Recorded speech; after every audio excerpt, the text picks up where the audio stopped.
Marcel here with another clip from PTontheNet. What I'd like to talk to you about today is what actually goes on in the brain of a new client during gym orientation.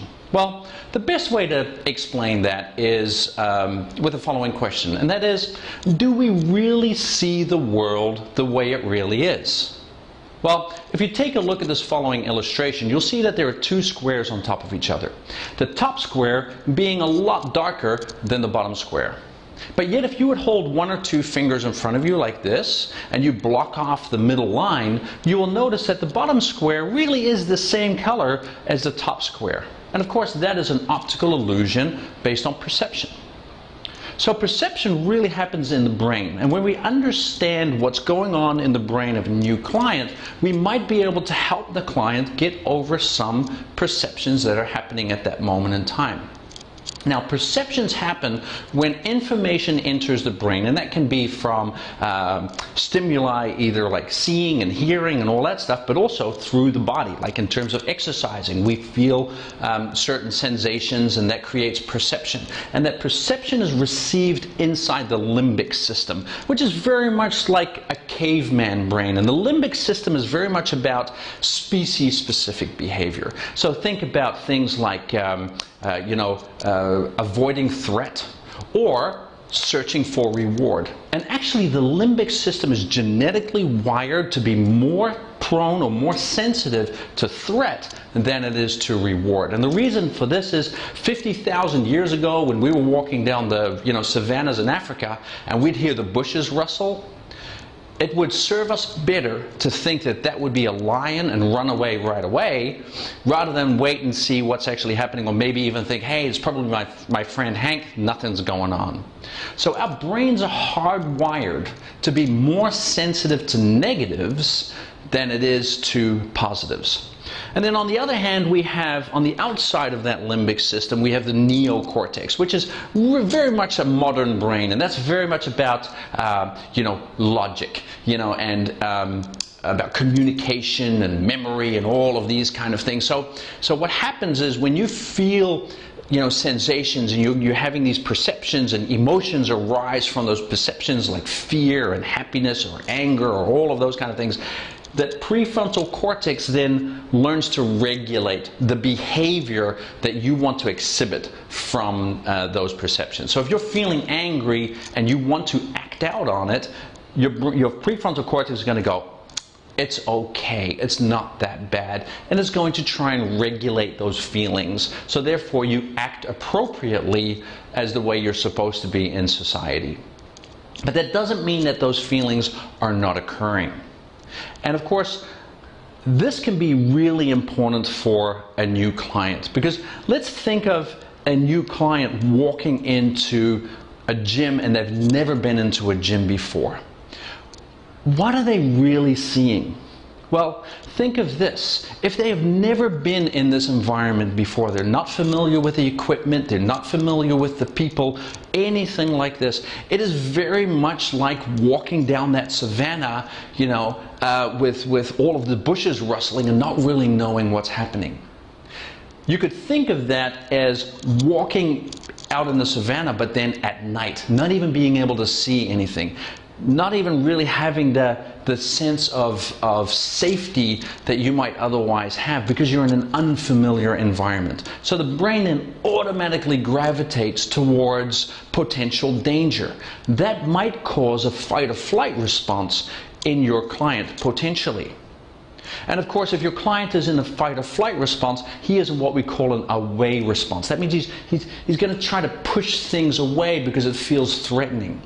And of course, that wouldn't be the best situation to be dealing with a new client. For example, if if your role is to sell personal training packages or things like that, you want that client more in a toward response. So the question here is, when you have a new client in gym orientation, how do you switch that threat response, that away response, to a toward response? Well, Dale Carnegie, about 75 years ago, once said, in 2 months you can make more friends being interested in them than in 2 years trying to make them interested in you.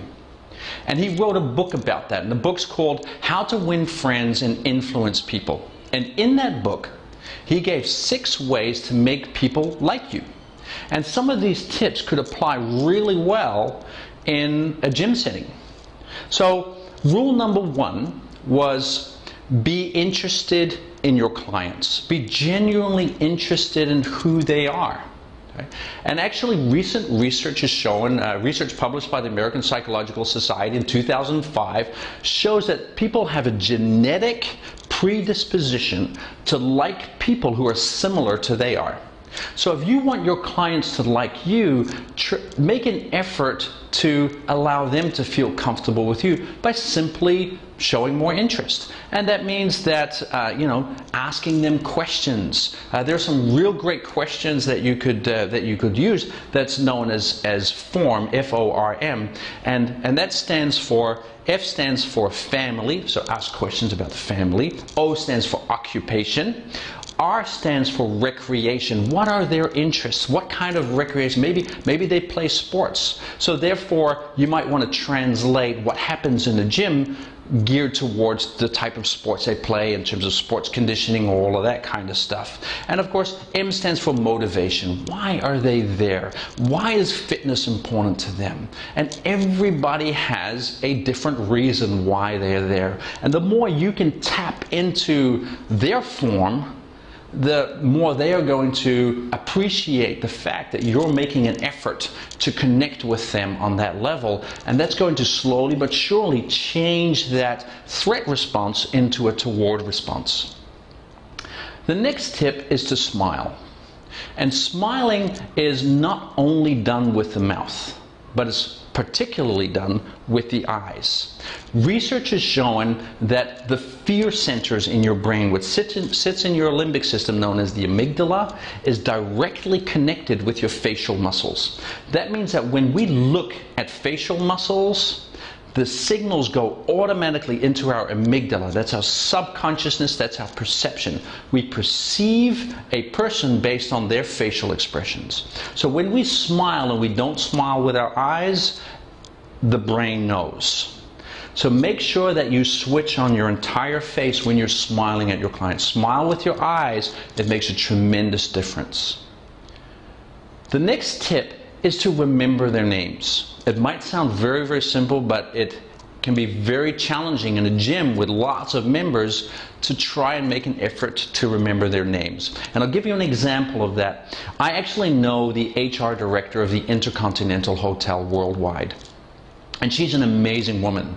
And she makes such an effort to learn everybody's name. She knows everybody's name down the organization to the custodians that work in every single hotel. And it's amazing when she walks into the hotel that when she connects with people, people work so much harder. She is truly a source of inspiration for these people simply because she makes an effort to remember their names. The last one is to be a good listener. Make sure that whatever information you receive from your client, acknowledge that information. And a good tip for that is to actually repeat it. Maybe repeat it in different words, but when somebody is telling you something that they feel is important, acknowledge that that you understand what they're talking about.